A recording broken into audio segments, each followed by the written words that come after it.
गरुडगमन तव चरणकमलमिह मनसि लसतु मम नित्यम् गरुडगमन तव चरणकमलमिह मनसि लसतु मम नित्यम् मनसि लसतु मम नित्यं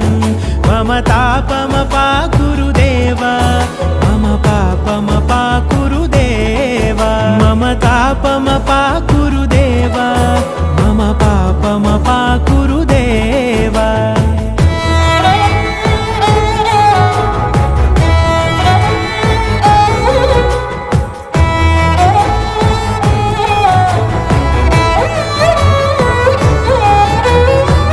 जनयन विधि नमुचिहरण मुख विबुध विनुत पद पद्मा